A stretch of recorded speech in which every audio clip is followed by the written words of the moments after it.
Target ng Kamara na maipasa ngayong linggo ang panukalang batas na magbibigay ng emergency power kay Pangulong Bongbong Marcos para suspindihin ang excise tax sa langis. Yun nga lang, may pinangangambahang makaapekto yan sa mga programa ng pinopondohan ng buwis na ito. Para bigyan ng mukha ang balita, live mula sa Kamara si Mobile Journal Amy Atienza.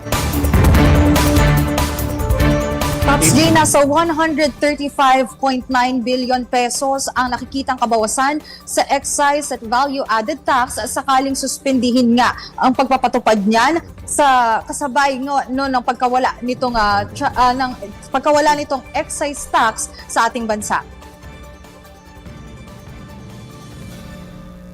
Sa datos na ipresenta ng Department of Finance sa pagdinig sa Kamara kanina, pumapatak sa 10 pesos per liter ang excise tax ng gasolina habang nasa 6 pesos per liter naman ang diesel. Ito ang mga produktong petrolyo na may pinakamalaking kontribusyon sa nakokolektang buwis sa bansa. Kinikita rin ng DOF ang 121.4 billion pesos na bawas sa excise tax sa petrolyo mula Mayo hanggang Disyembre ng 2026. Nangangamba tuloy ang ilang mambabatas kapag nawala ang kita rito na ipopondo sa ilang programa ng pamahalaan. Pero sabi ni House Ways and Means Committee Chairperson Miro Kimbo, mas magiging mahirap kung hindi aalisin ang excise tax. Bababa raw kasi ang konsumo sa iba pang mga bilihin tulad ng pagkain at iba pang basic commodities kung hindi ito ipapatupad.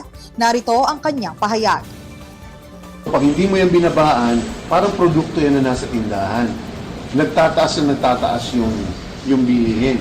So sinasabi nila is, pag inalis natin yung tax, wala na makukolekta. Sabi ko, pag hindi mo inalis yung tax, lalong mas mataas ang presyo, wala nang bibili ng commodity, wala ka na makukolektang tax totally. Pops J, sa usaping travel tax naman, pasado na sa House Committee on Ways and Means ang pag-abolish ng travel tax para sa Pinoy travelers. Kasabay din yan at kasunod niyan ay pag-uusapan na dito sa Kamara kung ano nga ba ang magiging distribusyon ng pondo sa sektor ng edukasyon, tourism at culture kasabay ng pagkawala nito. Pops J? Amy, magkano ba ang posibleng mabawas sa presyo ng langis sakaling ipatupad yung suspension ng excise tax?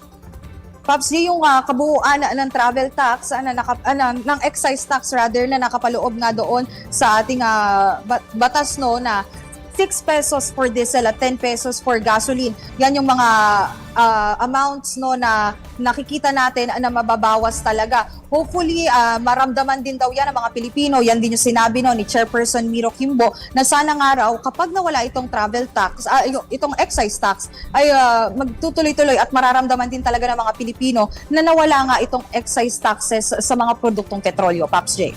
Amy, nabanggit bang ang anong programa ang mga maapektuhan kapag sinuspindi ang excise tax?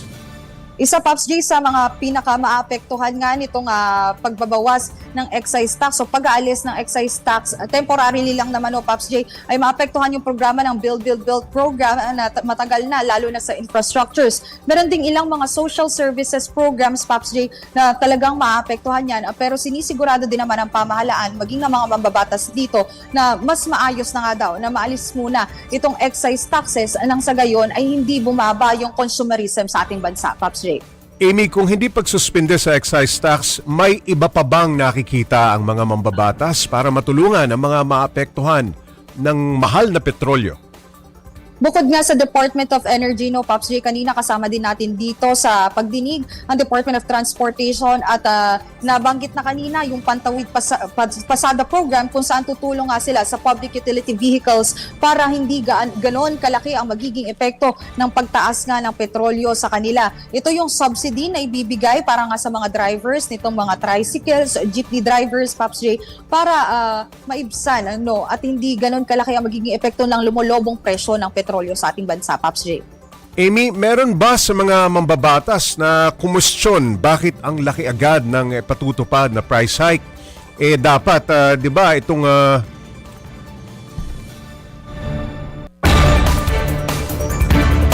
Pops J, kung price hike, no, yung pag-uusapan natin kanina, no, sa Kamara, isa sa mga narinig din natin, no, Pops J, dito nga ay tinanong nila dahil 30 days naman daw yung stock na ibinibigay. Pero dahil nga may deregulation din sa oil industry sa ating bansa, syempre nakikita rin talaga nila na powerless nga ang ating pamahalaan pagdating nga dyan.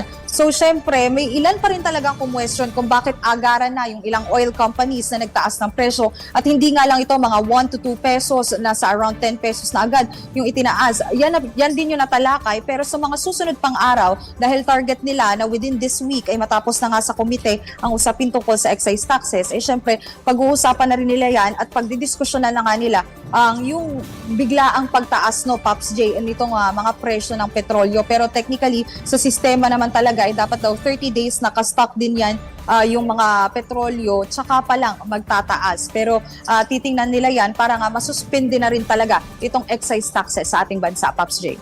Ayun, maraming salamat, Mobile Journal Amy Atienza.